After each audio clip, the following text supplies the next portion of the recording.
unexpected paths, isn't it? I mean, who would have thought that a casual afternoon spent caring for my disabled cousin would lead me to become a full-fledged fan of The Young and the Restless?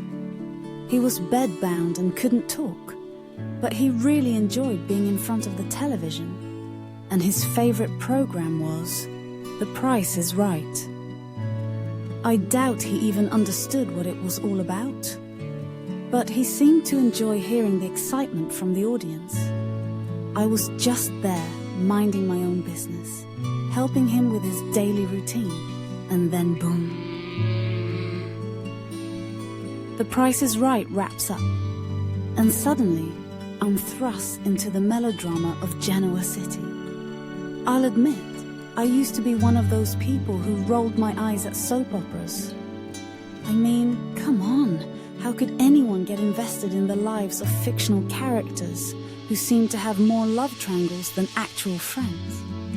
But here I was, a reluctant viewer, and before I knew it, I was hooked. Let's talk about the sheer brilliance of The Young and the Restless. It first aired way back on March 26, 1973, which is practically ancient history in television years. Created by the dynamic duo of William J. Bell and Lee Philip Bell, this show has been a staple of daytime drama for over 50 years. Can you believe that? It's like the grandparent of all soap operas, and it's still going strong. I mean, it's not just a show. It's a cultural phenomenon. It's set in the fictional town of Genoa City, Wisconsin, which, let's be honest, sounds like a place where everyone has a secret and a penchant for dramatic confrontations. And let's not forget the families, the Newmans, the Abbotts, the Baldwins, and the Winters. Each family is like a mini soap opera in itself. You've got the Newmans, who are basically the royalty of Genoa City, with Victor Newman at the helm, a man whose business acumen is only rivaled by his ability to create chaos in his personal life.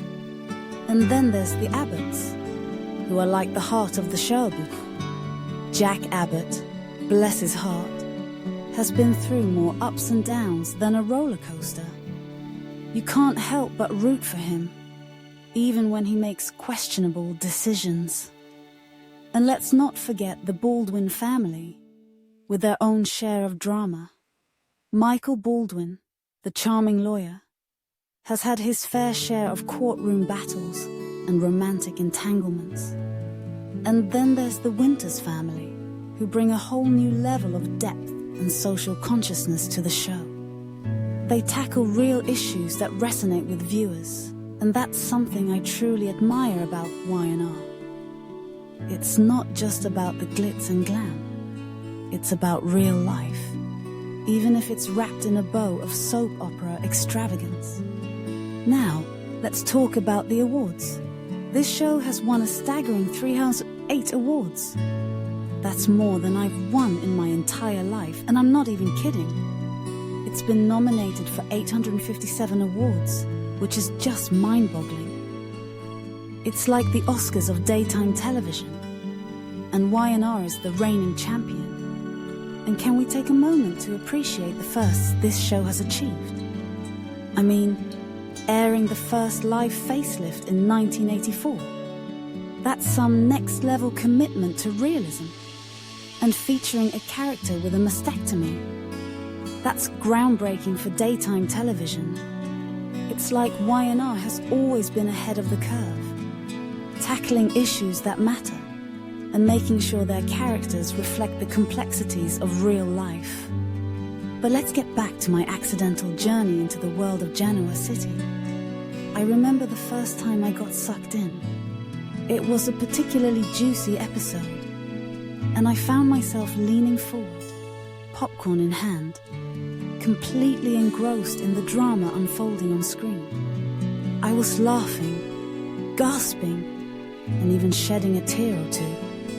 Who knew that a soap opera could evoke such emotions? I was hooked, and there was no turning back. I started scheduling my day around Y&R. making sure I was settled in front of the TV at the right time, ready to dive into the latest escapades of my newfound friends. And let's not forget the characters. Oh, the characters. They're like old friends at this point. There's the ever-so-sophisticated Nikki Newman, who has had more lives than a cat. And let's not even get started on her tumultuous relationship with Victor. Then there's Phyllis Summers, the queen of chaos, who can stir the pot like nobody's business. And who could forget the iconic Sharon Newman, who has had her fair share of ups and downs, but somehow always manages to find her way back to the center of the drama. And let's talk about the romances. The love stories on Y&R are legendary. From the passionate affairs to the heartbreaks, it's like watching a never-ending romantic saga unfold. You've got couples who are meant to be together, only to be torn apart by misunderstandings and secrets. And just when you think they've found their way back to each other, bam! Another twist. It's like a roller coaster of emotions, and I can't get enough of it. So here I am, a proud member of the Y&R fan club, sipping my coffee and chatting with friends about the latest plot twists and character developments. I've gone from being a soap opera skeptic to a die-hard fan, and I wouldn't have it any other way. It's more than just a show. It's a community. It's a place where we can laugh, cry, and bond over the absurdity and brilliance of life in Genoa City. And let's be real. Who doesn't love a little drama with their coffee? So, here's to The Young and the Restless, the show that turned me into a believer and gave me a whole new appreciation for the art of storytelling. Cheers to the drama, the romance, and the unforgettable characters that keep us coming back for more.